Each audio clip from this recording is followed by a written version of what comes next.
Sabe, a história do Haiti é uma daquelas que te inspiram e, ao mesmo tempo, te partem o coração. É a história de uma promessa de liberdade que, mais de 200 anos depois, ainda luta para ser cumprida. Para a gente entender a crise de hoje, a gente precisa olhar para esse passado tão complexo e muitas vezes doloroso. Olhem só esse número, quase 88%. Essa é a porcentagem da população do Haiti que vive na pobreza hoje. É um número que choca, que é difícil até de processar e que nos força a perguntar: Como é que isso aconteceu? Como a primeira nação livre, fundada por pessoas que se libertaram da escravidão, chegou a essa situação? Essa é a grande pergunta que a gente vai explorar aqui. E as respostas começam lá no início de tudo, com o nascimento revolucionário que prometia mudar o mundo. vamos voltar no tempo, lá para o final do século XVIII. Pensa no cenário: o mundo era dominado pela escravidão. E aí, no meio disso tudo, uma ideia radical, que parecia impossível, começa a tomar forma no Haiti: a liberdade para todos. E o que aconteceu ali não foi uma revolta qualquer, viu? A Revolução Haitiana foi a única revolta de escravizados na história que conseguiu criar um Estado independente e que durou. Foi um feito sem precedentes. O custo humano foi gigantesco. A gente está falando de quase um terço da população que morreu durante o conflito. Mas o significado disso, para o mundo todo, foi ainda maior. Aquilo abalou as estruturas de uma ordem mundial que era toda construída em cima da escravidão e da supremacia racial. Olha que interessante isso aqui. Logo depois da independência, já dá para a gente sentir o tamanho do desafio que era construir uma nação do zero. A primeira Constituição, a de 1805, fez algo radical. Declarou todo cidadão como negro. Era uma tentativa de apagar de vez a hierarquia de cores do colonialismo. Mas aí, só um ano depois, a Constituição já muda e o termo passa a ser haitiano, com um foco numa identidade nacional. Essa mudança, tão no comecinho, já mostra a busca complexa por uma unidade que ia marcar a história do país. Mas essa liberdade que foi conquistada com sangue veio com um preço imposto de fora. E foi um preço que assombraria o Haiti por muitas e muitas gerações. A França, a antiga potência colonial, não aceitou a derrota assim tão fácil. Imagina a cena: navios de guerra franceses parados na costa, a ameaça era bem clara. Ou vocês pagam o que a gente quer, ou isso aqui volta a ser uma colônia. Pensa na crueldade disso. O Haiti foi forçado a pagar aos seus antigos senhores pela liberdade que eles mesmos já tinham conquistado.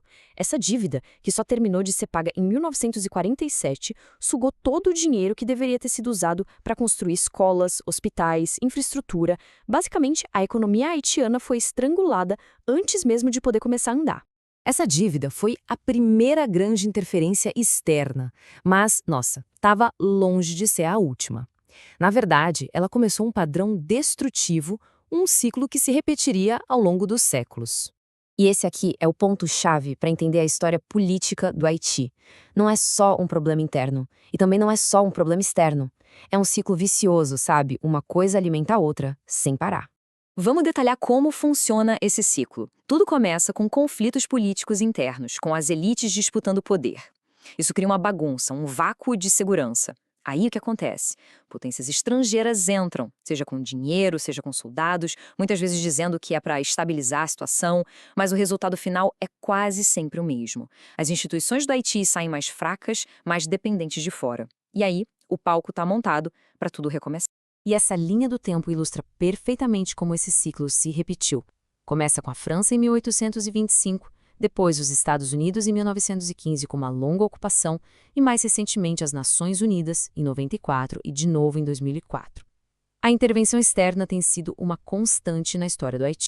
E essa ocupação americana, que durou 19 anos, deixou marcas muito, muito profundas. Os Estados Unidos governaram o Haiti como um regime militar, usaram trabalho forçado para construir infraestrutura, mudaram a Constituição para permitir que estrangeiros comprassem terras e criaram uma força militar que, no futuro, se envolveria em vários golpes de Estado. Muitas das estruturas que causam a instabilidade hoje têm raízes diretas nesse período. Agora, vamos dar um salto no tempo para a era moderna, onde uma catástrofe natural acabou expondo e acelerando todas essas fragilidades históricas que a gente está vendo. No dia 12 de janeiro de 2010, um terremoto catastrófico atingiu o coração do Haiti. O número de mortos é inacreditável, estimado em mais de 300 mil pessoas. Mas o impacto foi muito além da perda de vidas. O terremoto quebrou a espinha dorsal do Estado haitiano. Palácios, ministérios, escolas, hospitais, tudo veio abaixo. O Estado, que já era fraco, basicamente parou de funcionar. E isso abriu um espaço enorme, um vácuo de poder que precisava ser preenchido. A resposta do mundo foi gigantesca. Chegou muita ajuda, mas a maior parte dela foi direto para ONGs e empresas estrangeiras, sem passar pelo governo haitiano. E isso, na prática, enfraqueceu ainda mais as instituições do país, criando uma espécie de Estado paralelo e aumentando a dependência. E quem foi que preencheu esse vácuo de poder deixado por um Estado em colapso? As gangues. Os números da violência hoje são aterrorizantes. Só nos primeiros meses de 2024, mais de 5.000 pessoas foram mortas. O número de pessoas que tiveram que abandonar suas casas já passa de 1 milhão. As gangues não são mais só um problema de crime. Elas se tornaram exércitos, atores políticos que controlam territórios, portos e a vida de milhões de pessoas. Alianças de gangues como a Vivian Sam, que ironicamente significa viver juntos, lideradas por figuras como Jimmy Barbecue Cherizier, hoje desafiam diretamente o que sobrou do Estado. Elas controlam portos, estradas, bairros inteiros. Elas são o sintoma mais visível de que o Estado entrou em colapso. E isso nos leva de volta à nossa pergunta principal, mas agora com uma noção muito maior da complexidade da coisa. Então, o ponto principal é este. A crise do Haiti não tem uma causa só. É o resultado de 200 anos de feridas que foram se somando, uma dívida injusta, um ciclo de intervenções que enfraqueceram a soberania, uma fragmentação política interna alimentada por elites que capturaram o Estado para si e desastres naturais que empurraram um país já frágil para o abismo. E a pergunta que fica é essa: será que o Haiti consegue quebrar esse ciclo de 200 anos que é alimentado tanto por forças internas quanto externas? Olha, não tem resposta fácil.